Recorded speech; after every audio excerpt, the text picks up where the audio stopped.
you had like all these companies from AAA, WWE, AEW, New Japan, Ring of Honor, Impact, all, and I wish you could have been there to see the production meeting was so cool, but it was so huge.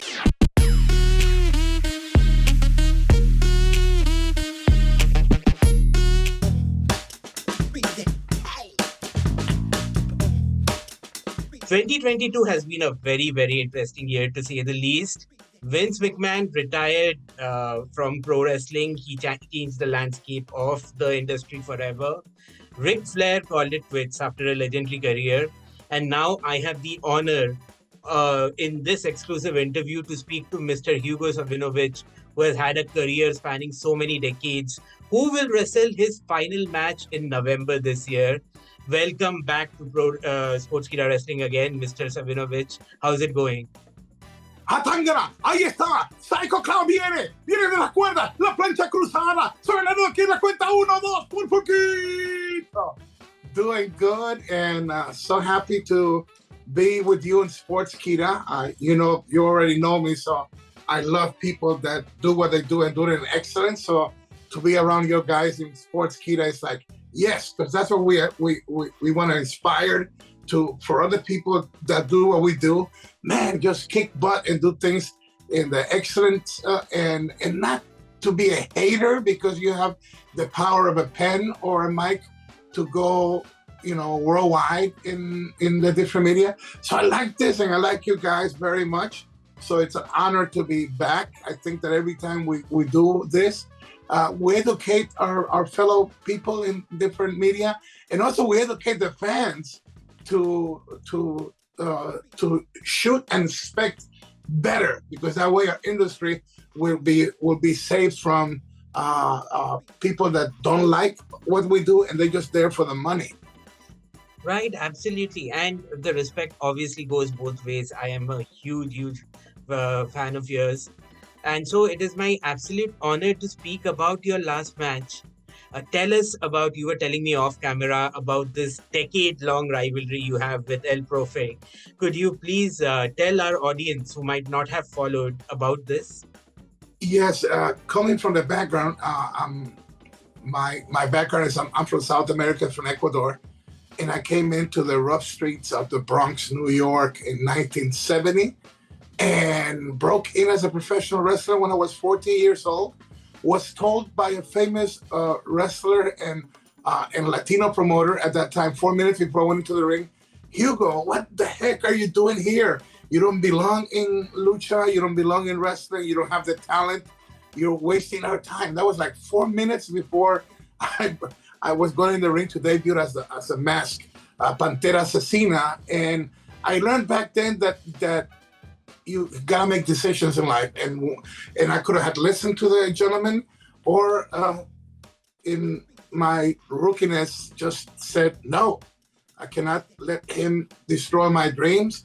I gotta shoot for the stars and do it. And 5 years after that incident, I came back to New York Symphony Theater against the guy that was a legend from Latino wrestler from Dominican Republic. Jack Veneno at the time was like the Hulk Hogan of the USA and El Santo from Mexico. So I came back 5 years after that, me being the world's light heavyweight champion, main event Symphony Theater, 5,000 fans.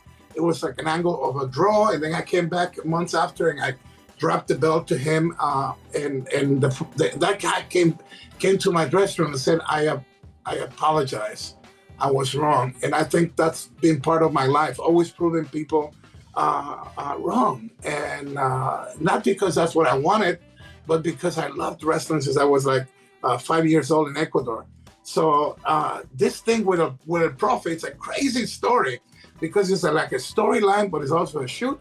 A Mexican promoter that owned half of the island of Puerto Rico, and then Carlos Colon and Jovica owned from Arecibo to San Juan, and from Ponce to San Juan, and then from Arecibo to Mayagüez, and from Ponce to Mayagüez, this little guy, Mexican promoter, was a badass, was an ex-boxer from Mexico, and I learned from him the good things and the bad things. I wish I would have just learned the good things, But this guy was from craziness, from having $300,000 in one moment and going to the casinos or the horse races and then saying to me, "Can I borrow $500 from you?"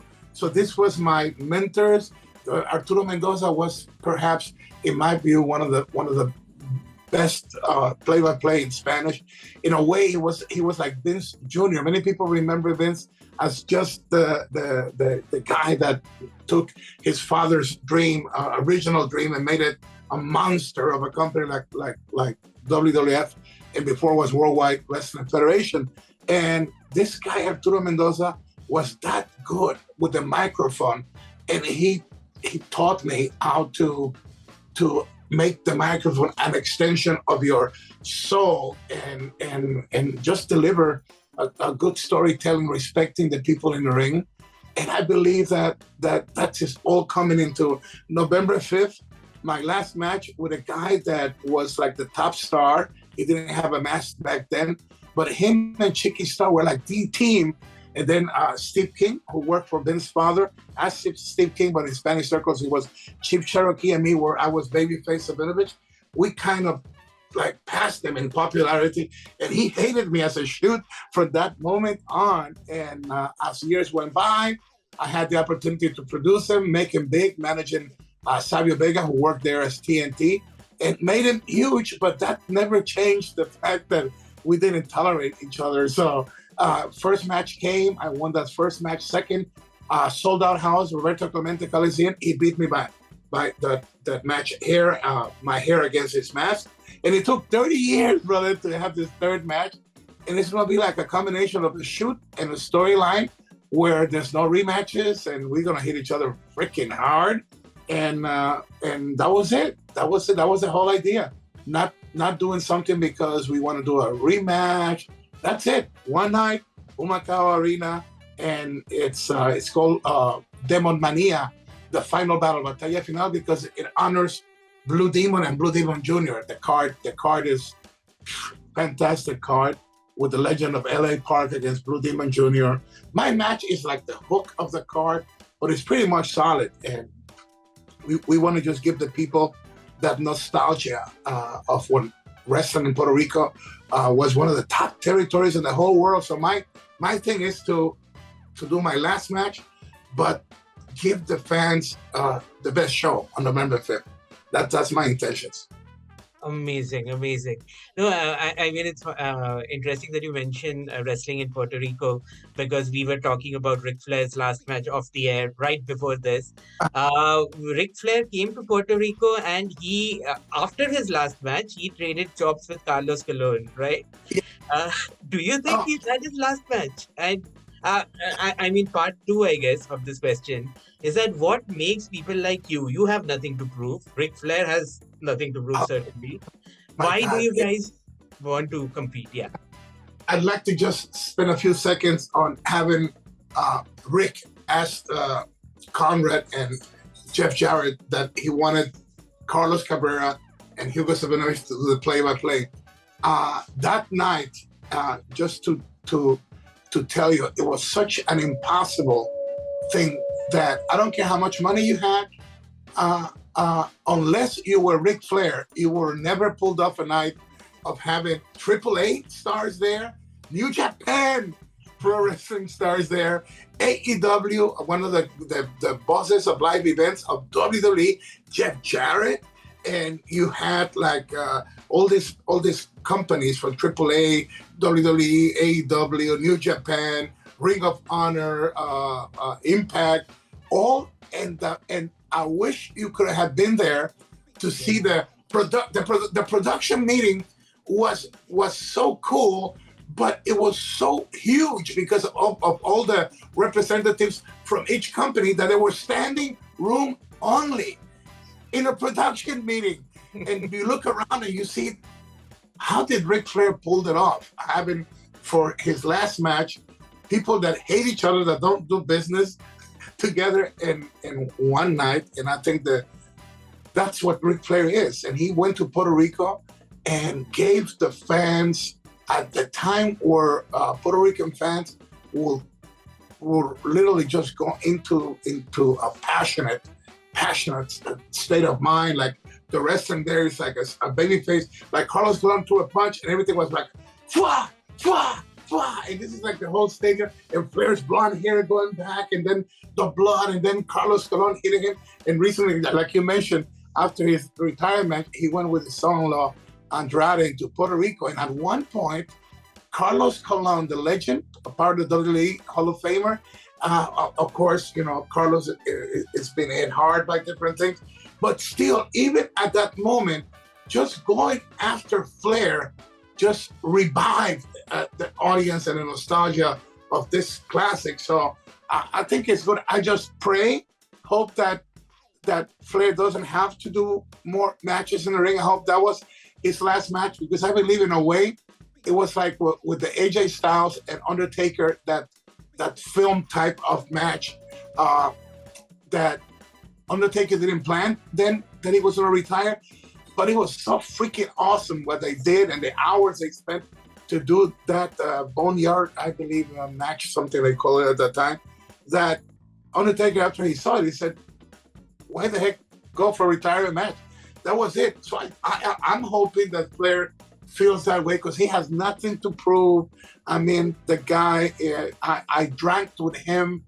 Kamikazes is what love. In his book, when he talk about did Ric Flair did drugs, my quote in the book says, no, Ric Flair did not do drugs because Flair is the drug.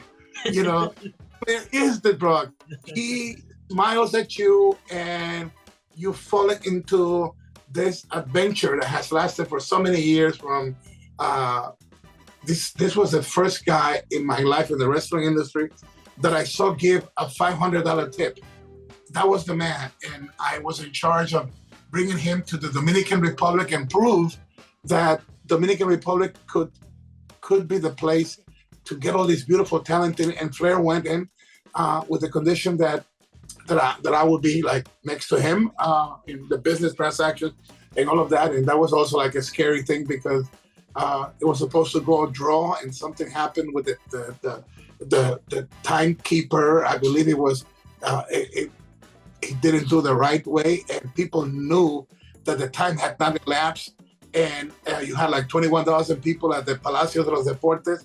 I was like the guy that I was so happy, because I told the promoters, Vampiro Cao, Puma, and Jack Veneno, yes, you have to stop just dreaming small of just selling the capital.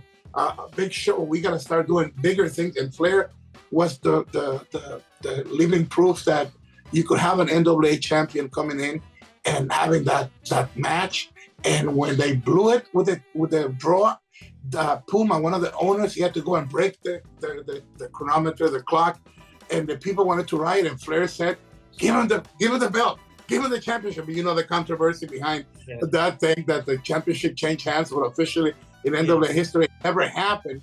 And I was there. I was the guy that made it possible to have Flair in the Dominican Republic, and I saw him at that time getting paid cash in dollars. The money for the NWA was already sent to the NWA to allow the champion to come into that territory and defend the championship. But the money to the champion back then, it was cash, and they had to buy American dollars there. And he got, I hope Rick doesn't get upset. At that time, he got like $7,000 or $8,000, and they were not all $100 bills. They were like 20, 50. So it was like this. But he got close to $8,000 for his match there. And then the promoters gave me the equivalent to $1,000 to take Flair out on a party. And if you ask Flair today, he will still tell you that Hugo Savinovich made him have one of the best nights in his whole life.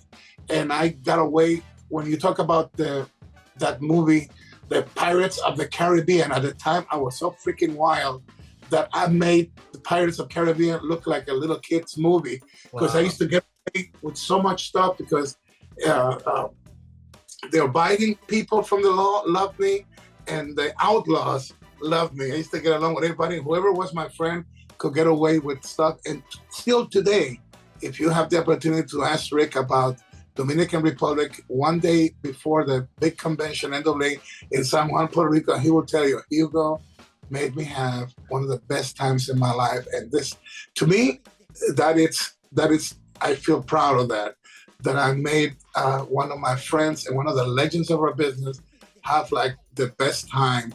And the wrestling company paid for our party. Not too many guys can say that. You know, and I've been with Flair in moments where I see him from a Harley race, drop both head first into the counter of the bar with just kamikazes. And even guys like me that were doing pills back then and drugs could not put up at the level of drinking of Flair. And then usually sometimes he will do that. And then that next night, he will go 1 hour with a top opponent in that country and did it consistently. What he did was never supposed to happen, and he did it. He proved that he could be a party man and still be the best. That is only one guy. That's the age. That's Ric Flair.